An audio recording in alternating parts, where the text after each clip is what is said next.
Estamos encrencados. Por quê? O que está acontecendo? Momentos após a decolagem. E a aeronave começou a balançar.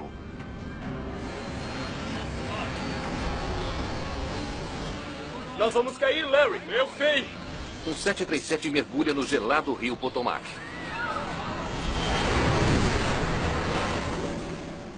Achei que ia morrer naquele avião naquele dia. Uma equipe de reportagem de Washington captura o vídeo de tirar o fôlego. Não era justo. A mulher ia morrer bem na nossa frente. As imagens chocam a nação, com evidências limitadas para analisar. Isso não parece certo. O gravador não diz nada sobre os motores. Pra frente. Os investigadores precisam tentar algo novo. Pra frente, pra frente. Tire as vozes dos pilotos. E eles apelam a um plano engenhoso para solucionar o mistério do voo 90 da Air Florida. Ele deve ter confiado nos instintos.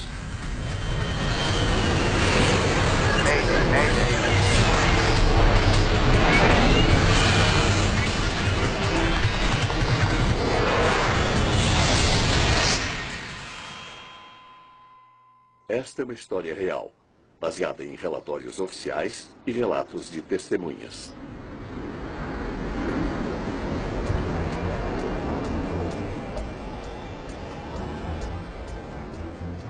13 de janeiro de 1982. Aviões no Aeroporto Nacional de Washington estão cobertos de neve.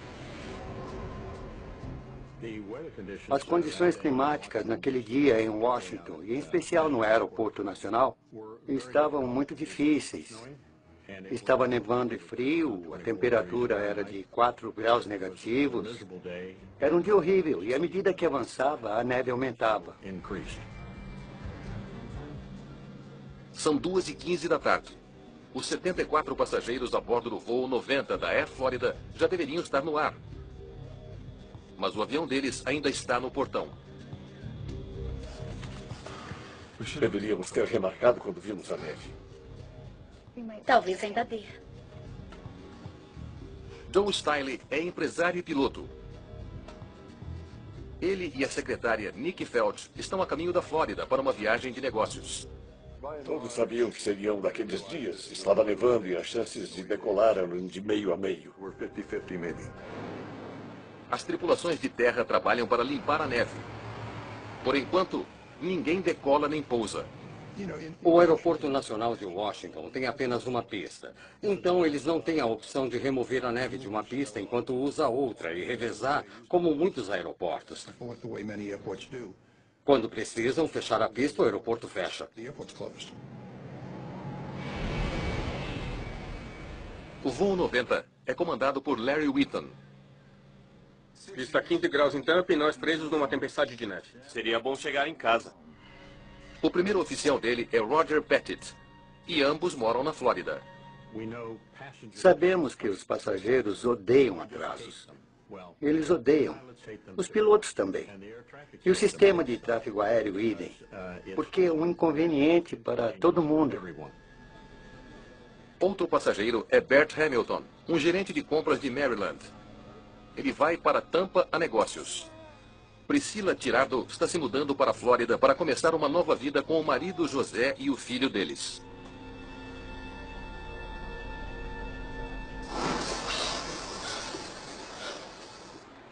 É só um descongelante. Acho que precisamos. São 2h45 da tarde. Eles tiram gelo do avião. Se conseguirem manter as asas sem neve e gelo, os pilotos devem conseguir decolar assim que o aeroporto reabrir. Depois de 1h15, Oi. o aeroporto nacional finalmente reabre. Reabrindo agora, entendido. É hora do show! Os controladores agora enfrentam um enorme quebra-cabeça logístico. Eastern 133. Taxi para a posição e aguarde. Eastern 133. Posicionar e aguardar. Há mais de 20 aviões esperando para decolar ou pousar. Teria muita gente falando ao mesmo tempo, tentando saber quando vão liberar, quando vamos embora. 1625. 1625. Vire à esquerda, taxi e aguarde. Ventos a 010 em 10. É o tipo de coisa que cria muita ansiedade na torre de controle. 804, podemos pousar? Por favor, aguarde 804. Tem 40 ou 50 aviões em solo e todos estão tentando ser o primeiro a decolar. Eastern, 1551, mantenha a velocidade reduzida. Isso põe um estresse adicional no pessoal de terra e também na torre de controle. Palm 90 estará atrás do Apple DC-9. Palm 90. Atrás daquele Apple, eu acho. O comandante Wheaton decolará atrás de um DC-9 da New York Air.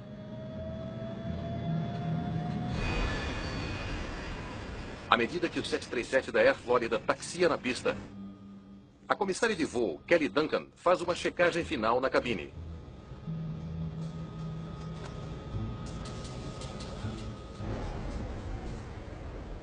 Apple 58 livre para decolar. O tráfego está a 3 sul da pista. Apple 58 decolando. Acho que poderemos ir em 1 minuto. Vamos trabalhar.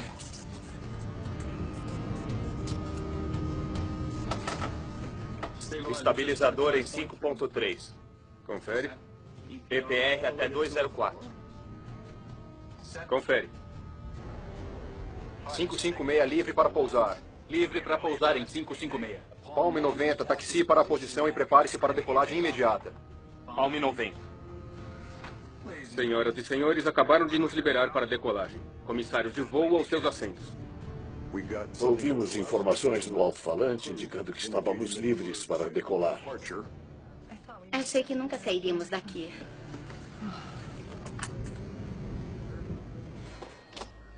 Palm 90, livre para decolar. Palm 90 livre para decolar. O comando é seu. Ok. Hoje, o primeiro oficial Pettit vai pilotar o avião. O comandante Wheaton vai monitorar os instrumentos. Os motores rapidamente se aceleram. Está muito frio aqui. Muito frio.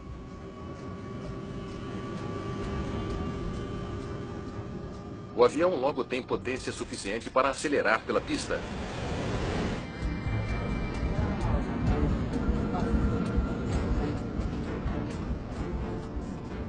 Eles só podem decolar quando chegarem à velocidade de decolagem, 139 nós. Olha essa coisa. Não parece certo. Não é? Está sim, 80. Talvez esteja certo. 120.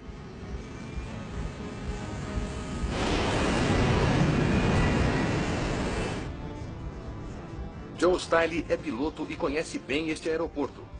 Ele sabe que algo está errado. Fiquei muito nervoso na metade da pista.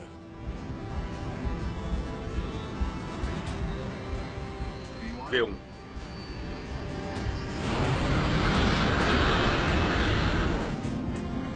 Quando o avião decola, a sensação de Stiley piora.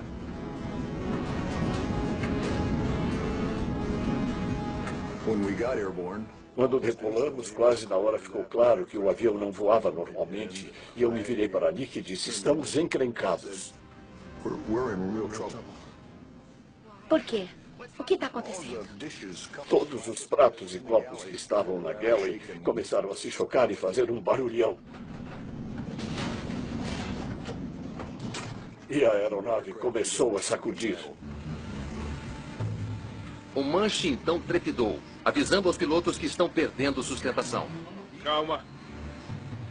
O comandante Wheaton diz a Pettit que baixe o nariz do avião, um passo essencial para recuperar a perda de sustentação. Para frente, para frente.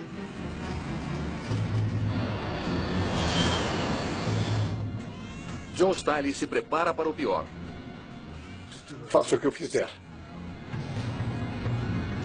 Baixei a cabeça e vi as pessoas à minha volta me encarando. E aí alguns seguiram o exemplo que eu dei.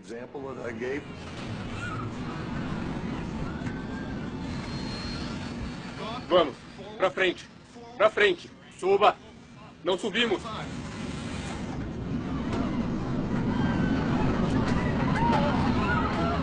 Menos de 1 minuto depois de decolar, o voo 90 da Air Florida está caindo.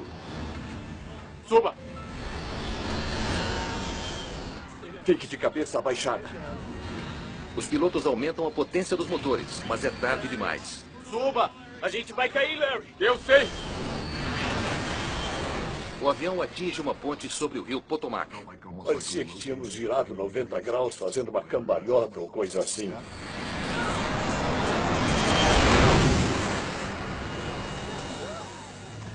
E então batemos na água. E foi um impacto muito forte. Muito maior do que aquele com a ponte. E eu comecei a apagar. Achei que ia morrer no avião naquele dia.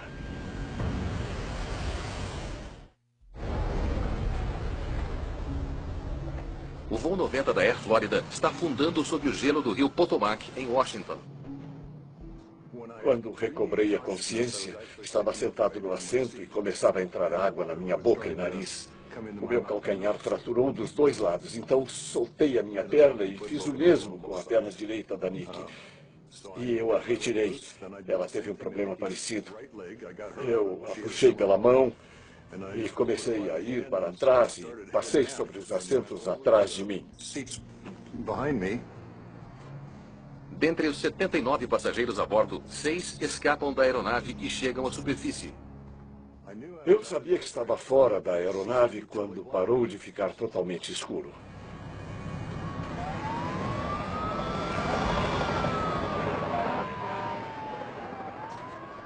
O avião deixou uma trilha de destruição na ponte da Rua 14 de Washington. 4 pessoas foram mortas em seus carros. E mais 4 ficaram gravemente feridas quando o 737 deslizou da ponte para o rio abaixo dela. O destino dos passageiros e tripulação ainda é desconhecido.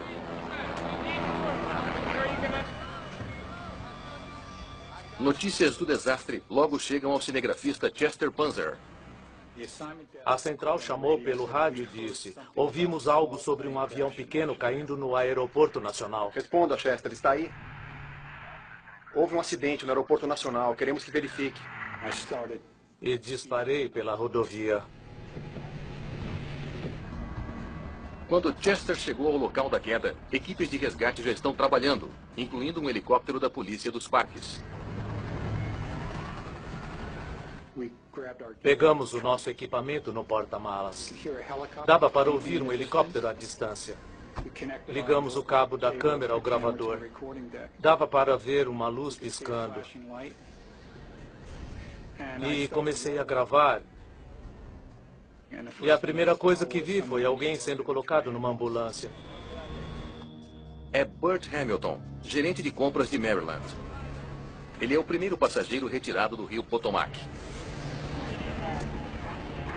O restante dos sobreviventes ainda está nas águas geladas. A comissária de voo, Kelly Duncan, se estica para alcançar o cabo.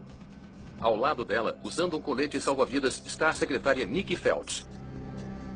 Priscila Tirado perdeu seu bebê e não vê sinal do marido. Ela se segura ao empresário e piloto particular Joe Stiley. Quando emergi, olhei em volta e o avião tinha sumido, exceto por esse pedaço que eu estava segurando. E mal se vê um último sobrevivente, Arland Williams. Ele está emaranhado nos destroços e diz aos outros que se segurem antes no cabo. Tinha um cara preso ao assento dele bem na nossa frente que não conseguia sair porque cabos e outras coisas estavam em volta dele. E ele estava preso lá. Então eu me virei para Nick e disse: estou com fraturas, não consigo nadar, as minhas pernas não funcionam.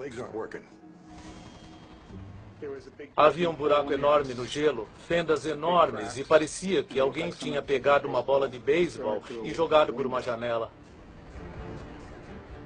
Olhei para cima e havia o que pareciam ser umas 10.000 pessoas na ponte, olhando para nós. E lá estávamos nós, congelando. Toda aquela gente e ninguém podia fazer nada. O rio estava quase congelando e cheio de gelo espesso. É perigoso demais entrar na água. Chester continua filmando enquanto o helicóptero ergue uma segunda pessoa do rio. É a comissária de voo, Kelly Duncan. Ela estava se segurando e o helicóptero a estava trazendo.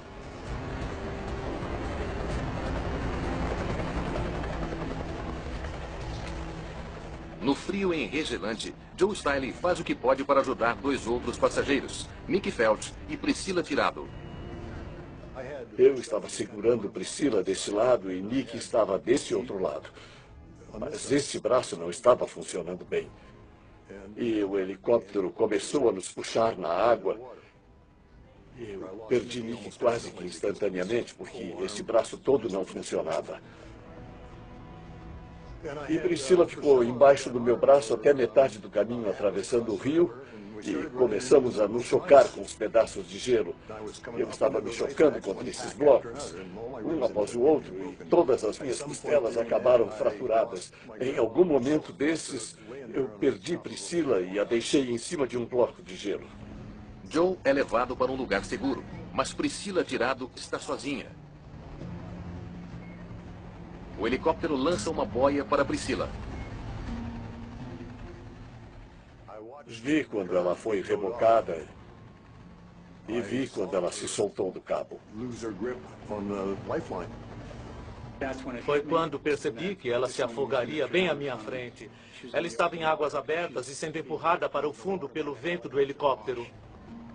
E então um transeunte decide agir. Ele não pensou no quanto a água estava fria e no que faria a ele.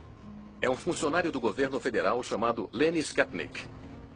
Ele foi mesmo um herói porque teve a coragem de fazer sem pensar nas consequências.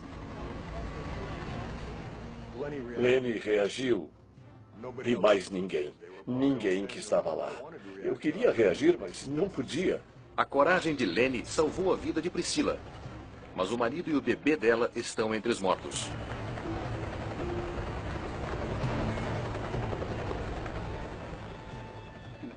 E o paramédico agarrou Nick Felt e, quando a agarrou, a puxou para o patinho o melhor que pôde. E ele nem estava preso ao helicóptero, praticamente estava se equilibrando. Então isso é incrível.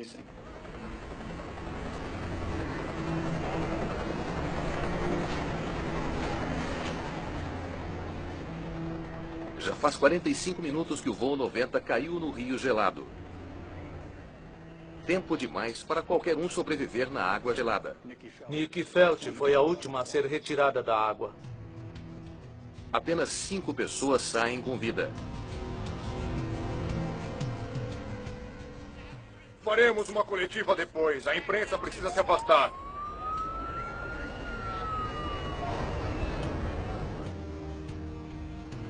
O voo 90 bateu a pouco mais de 1 quilômetro da pista. A localização diz aos investigadores que o avião não ganhou muita altitude, mas não muito mais que isso. Só sabíamos que parecia ter batido de barriga, o que indicaria algum problema de controle. Mas não sabíamos exatamente a causa.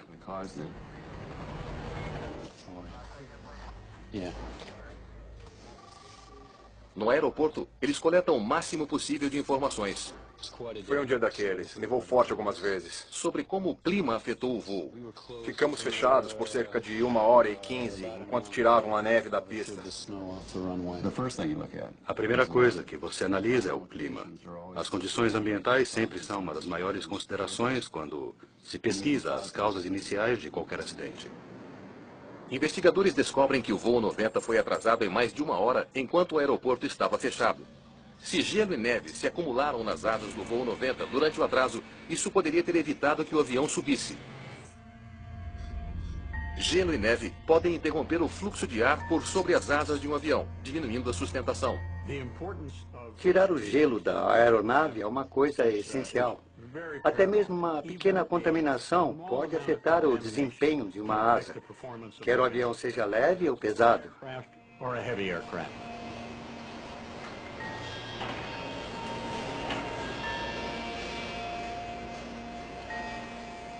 Eles examinam os registros de degelo do dia da queda. Eles queriam saber se a retirada do gelo fora eficiente.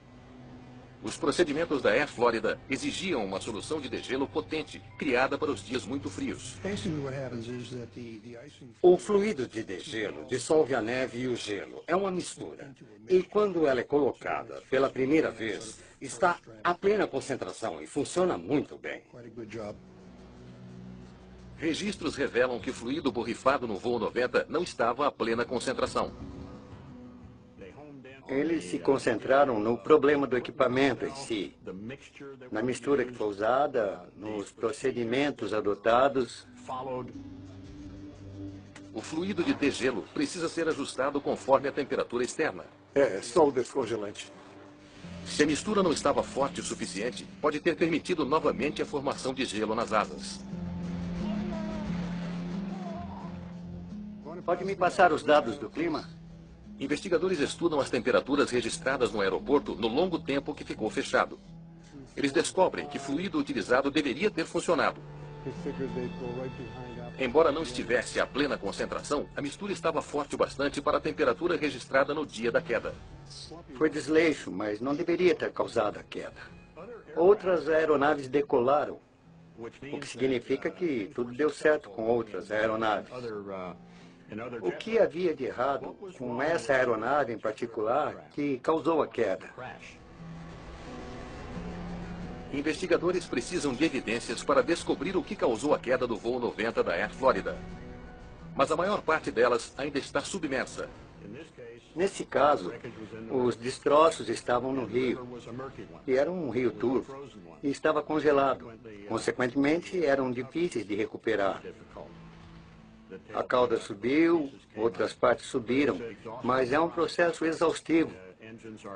Os motores se soltam da aeronave e os pedaços se espalham, então é difícil juntar tudo. Uma semana depois da queda, os investigadores dão sorte. As caixas pretas do voo 90 foram encontradas no fundo do rio e parecem não estar danificadas. Em 1982, as caixas pretas capturam apenas um punhado de parâmetros sobre o desempenho do avião.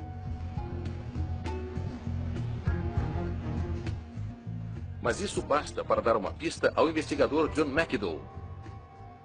Avise-me quando estiver pronto. Ela revelou a altitude e a hora. Então sabíamos por quanto tempo rodou na pista antes de decolar. O voo 90 levou 45 segundos para decolar, 15 a mais que o normal. A decolagem foi muito lenta. Isso não parece certo, não é? Levou muito tempo para acelerar. Deve ter algo a ver com a potência do motor. O avião finalmente conseguiu potência suficiente para chegar à velocidade de decolagem. Viu? Mas não teve potência o bastante para subir. Não subiu de um jeito normal. Então, obviamente, havia algo errado com a potência. É uma pista intrigante, mas a caixa preta não tem informações suficientes para revelar qual era o problema. O gravador não registra nada sobre os motores. Nem a rotação, nem o que estão fazendo. John espera que o gravador de voz da cabine forneça algumas respostas.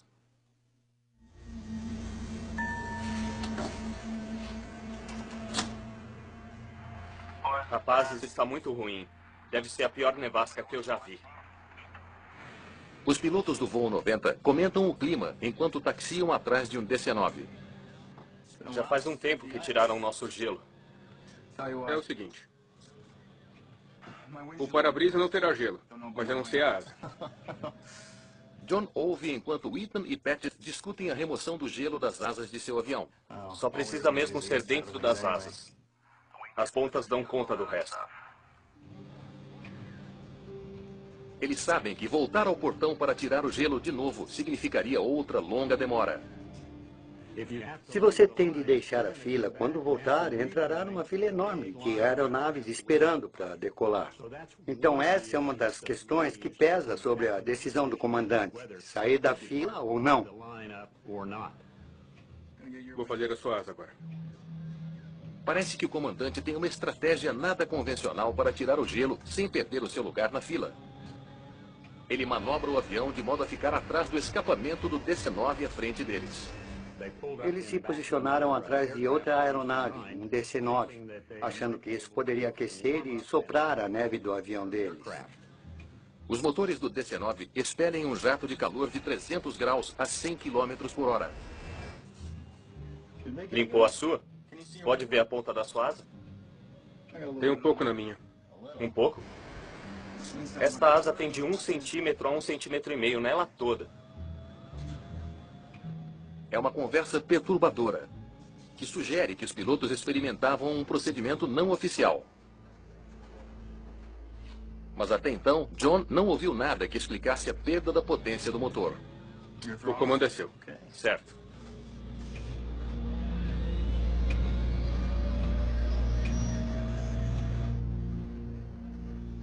Então ele ouve algo assustador.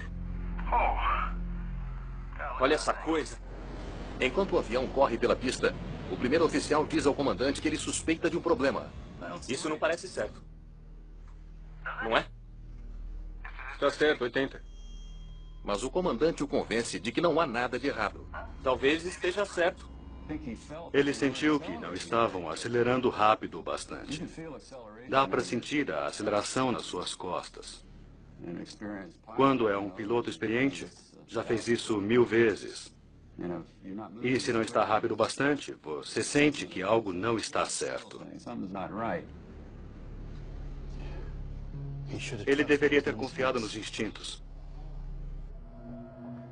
Deixe-me ouvir isso de novo. Os investigadores se perguntam se os pilotos cometeram algum outro erro. Palmo 90, taxi para a posição e prepare-se para a decolagem imediata. Acho que vamos decolar em 1 minuto. Vamos trabalhar. A quantidade de potência ou empuxo necessária para decolar é diferente para cada voo. Ela precisa ser ajustada ao peso do avião, comprimento da pista e condições climáticas. Estabilizador em 5.3. Confere. Os investigadores ouvem o primeiro oficial estabelecer uma meta ou bug para lembrá-lo do número. DPR até 204. Certo. Talvez o primeiro oficial tenha estabelecido uma meta muito baixa para o peso do avião na decolagem. Se sim, isso poderia explicar por que o avião ganhou velocidade tão lentamente. V1. E por que não tinha potência suficiente para subir.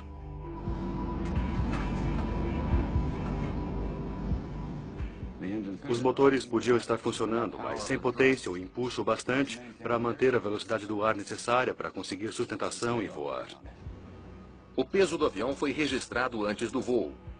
Investigadores usam o dado para calcular a potência necessária para o voo 90 decolar em segurança. Tudo confere, eles não estavam acima do peso. Venham, tive uma ideia.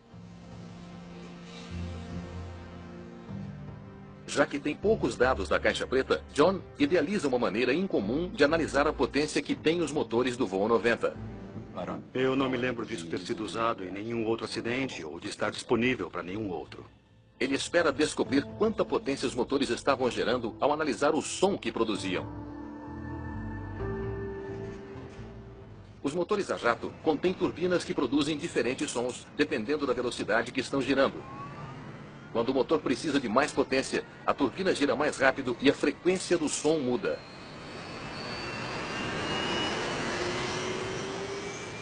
Você está pronto? Sim. O som dos motores do voo 90 deve dizer a John quanta potência eles geravam. E graças ao projeto singular do 737, com seus motores montados perto da cabine, ele já tem uma gravação do som de que precisa. É único, porque o som dos motores é registrado pelo gravador de voz da cabine. Eles reproduzem o conteúdo do gravador de voz numa sala à prova de som. 120.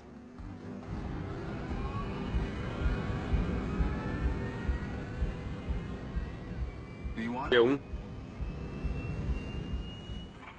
Calma.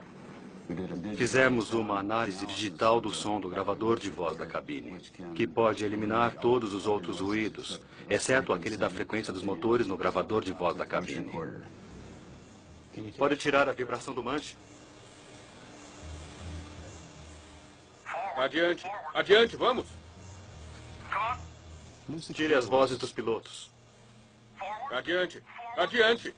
O técnico elimina os outros sons da cabine um a um, até que tudo o que resta é o som dos motores. É uma questão bem científica e detalhada analisar frequências de lâminas passando e ruídos externos e comparar a uma decolagem normal. Mas tudo isso foi feito pelos especialistas e técnicos em gravadores de voo. Pode aumentar um pouco? Os resultados são dramáticos. Os motores não estão a toda potência. A análise do som indicou que os motores estavam funcionando a uma velocidade que produziria cerca de 70% de potência. O que isso significa é que a aeronave estava decolando com um motor e meio. Os investigadores agora sabem que os motores do Boeing 737 não estavam a plena potência durante a decolagem. O que eles não sabem é o porquê.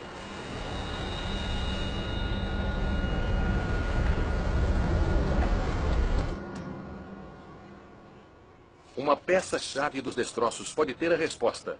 É o indicador de pressão dos motores, ou EPR, que é ligado a um sensor na parte da frente do motor. Ele mede o aumento da pressão do ar passando pelo motor para calcular o empuxo. O comando é seu. Certo. O indicador diz aos pilotos quando eles têm potência suficiente para subir. Se não estava funcionando bem, pode ter dado uma leitura errada para os pilotos. É um indicador físico de empuxo em tempo real. O primeiro oficial tinha dúvidas sobre o indicador. Olha essa coisa. Não parece certo, não é? Mas o comandante cometeu o erro de se focar apenas na velocidade. Está certo, 80. Talvez esteja certo. Um exame minucioso do indicador revela algo estranho. Não pode estar certo. A agulha do indicador está parada em sua posição final e está mostrando uma leitura impossível. Indicou que os motores produziam mais potência do que realmente eram capazes de produzir. E isso foi um sinal claro. O comando é seu. Agora parece provável que o indicador mostrava a leitura errada durante o curto voo. A pergunta é, por quê? Os pilotos estavam vendo mais potência do que tinham. O que pode ter causado isso? Aqui, em 2.9. Os investigadores começam a suspeitar de que o clima pode ter desempenhado um papel no acidente. Eles se concentram no sensor de pressão na frente do motor. Se o minúsculo sensor ficou bloqueado por gelo e pela neve, pode ter mandado dados incorretos para a cabine. Acho que precisamos de outro avião.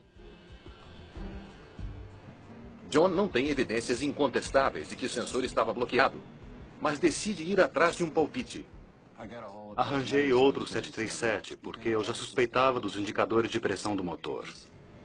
Ele usa um pedaço de fita para simular o efeito do gelo bloqueando o sensor do motor. Ele recria as ações dos pilotos no dia do voo. Ok, pode ligar. E grava o som dos motores de dentro da cabine.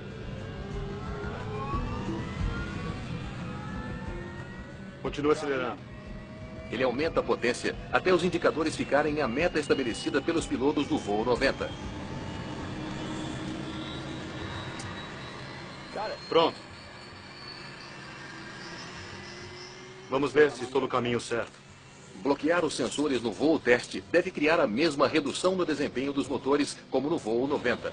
Ambos os motores devem soar idênticos. Ok, vejamos o que temos.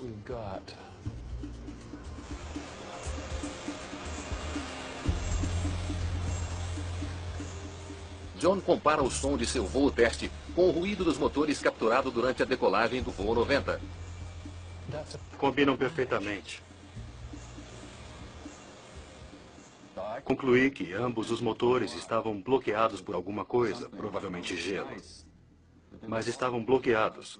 E os pilotos tiveram a leitura do que era necessário para o empuxo dos motores, mas não era o que estava acontecendo.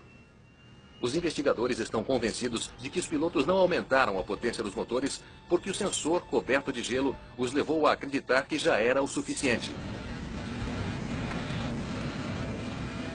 Quando perceberam o seu erro, não havia como evitar a queda.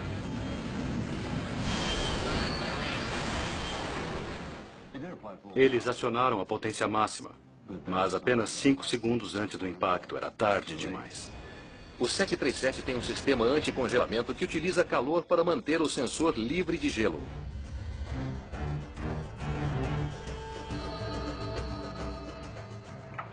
Estabilizador em 5.3. Confere. EPR até 204. Confere. Antigelo. Desligado. Senhoras e senhores, fomos liberados na pista para decolar. Inacreditável. Uma das piores tempestades de neve e eles estavam com o antigelo desligado. Os investigadores acharam surpreendente que eles tivessem respondido antigelo do motor com a resposta desligado. E os dois aceitaram isso. Parece que os dois pilotos da Flórida seguiam a sua rotina normal de tempo quente. Desligado. Eles estavam com a mentalidade da Flórida. Não estavam com uma mentalidade de tempo frio no momento em que a pergunta e resposta foram feitas na cabine. Mas John ainda tem uma pergunta. O 737 foi projetado para decolar mesmo com um só motor funcionando. Até mesmo com a potência reduzida, o voo 90 deveria ter sido capaz de sair do solo. Ainda havia um problema. A aeronave foi projetada para decolar com um só motor depois de atingir uma determinada velocidade a que chegou. Então deve ter havido algo além da potência do motor. Os investigadores estudam as fichas dos pilotos e descobrem que o comandante Whitton tem um histórico de erros. O que temos aqui? Comandante Whitton, veja todos os insatisfatórios.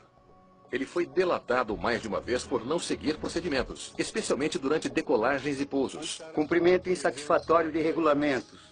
Uso de checklist. Pré-voo insatisfatório. Procedimento de voo insatisfatório. O histórico de decisões ruins do comandante ajuda a explicar a sua manobra incomum na pista de taxiamento. O que eles fizeram foi posicionar ar quente na parte dianteira das asas. E qualquer neve que estivesse presa ali escorreu na forma de água e recongelou como gelo. Limpou a sua? Pode ver a ponta da sua asa? Tem um pouco na minha. Um pouco? Esta asa tem de 1 centímetro a 1,5 centímetros nela toda. Consequentemente, eles causaram muito mais danos à aeronave. Os investigadores acreditam que o gelo nas asas degradou o desempenho do avião ligeiramente. Mas quando combinado com a baixa potência dos motores, isso bastou para roubar dos pilotos a sustentação necessária para o avião subir. A única resposta que faltava: por que a tripulação estava disposta a assumir um risco tão grande? Já faz um tempo que tiramos o gelo. É o seguinte. O meu para-brisas vai ficar sem gelo. A asa eu já não sei.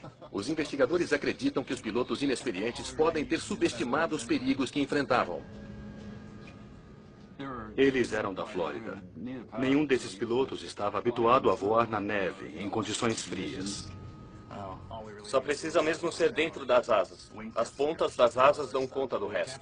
O comandante tinha 8 decolagens naquele tipo de clima. O primeiro oficial, que faria decolagem como piloto, tinha 2 decolagens. Então, em relação à habilidade da tripulação em entender todas as ramificações das condições ambientais existentes, eles literalmente eram desqualificados. A falta de critério e a inexperiência dos pilotos provaram ser uma combinação mortífera quando enfrentaram uma tempestade de neve em Washington. O comandante sabia que havia coisas erradas. Ele não queria ficar em Washington, ele queria dar o fora de lá. Deu.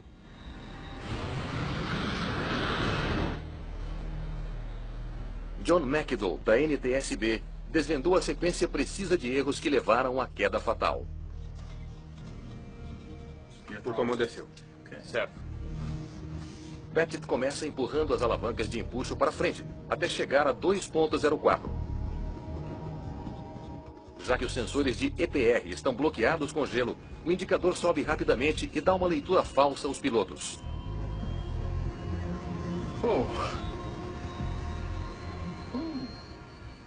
Os pilotos da Air Florida não estão acostumados a voar no inverno. É muito frio aqui. Muito frio. E atribuem o comportamento estranho dos motores ao frio. Ouvimos o copiloto articulando sua preocupação. Olha essa coisa. Não parece certo, não é? Mas o comandante não toma nenhuma atitude. Está certo, 80. O capitão provavelmente deveria ter dito: espera aí, vamos abortar a decolagem e ver o que tem de errado com os motores. Deu.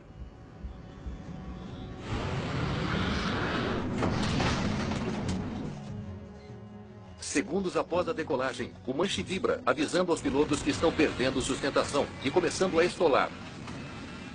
O primeiro oficial tenta recuperar a sustentação. Para frente. Para frente. Mas com gelo nas asas, é impossível se recuperar. Se eles tivessem acelerado 10 segundos antes, teriam conseguido voar. Nós vamos cair, leve. Eu sei.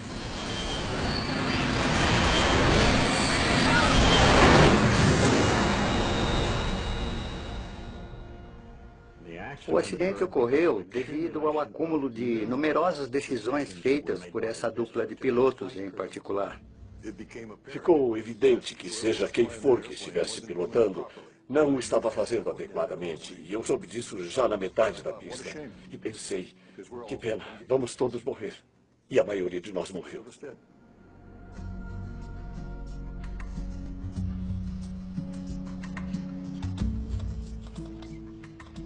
Em 13 de janeiro de 1982, uma série de erros dos pilotos do voo 90 da Air Florida deixou 78 mortos, 5 sobreviventes e um herói.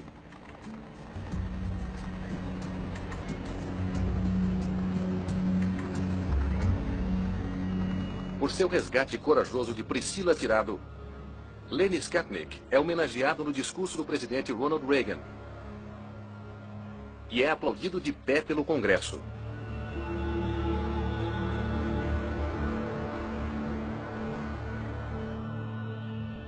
Em honra do homem que morreu durante o resgate, a ponte da Rua 14 em Washington foi rebatizada Arland D. Williams Jr. Memorial Bridge. O desastre do voo da Air Florida foi um chamado de despertar para aumentar a segurança em voos no inverno. A comunidade dos pilotos aprendeu muita coisa com esse acidente. Depois do acidente com a Air Florida, você simplesmente não decola se houver contaminantes nas asas. Ninguém tenta isso. Como resultado do acidente, aeroportos no mundo todo melhoraram as instalações de degelo para que os pilotos possam tirar o gelo perto da pista, logo antes da decolagem. Uma tecnologia poderosa agora limpa as pistas mais rápido, ajudando os aeroportos a evitar grandes atrasos após uma nevasca pesada. Hoje nós temos um equipamento multifunção que tem vassouras, sopradores e limpadores. Tudo em um. O equipamento custa $1 milhão. Desde o desastre da Air Florida, pilotos e órgãos reguladores entendem melhor os riscos de se voar no inverno. Infelizmente, foi necessário o acidente da Air Florida para chamar a atenção a essa questão. Isso acontece desde que Lindbergh ficou com gelo nas asas na travessia do Atlântico e continuará a nos afligir no futuro.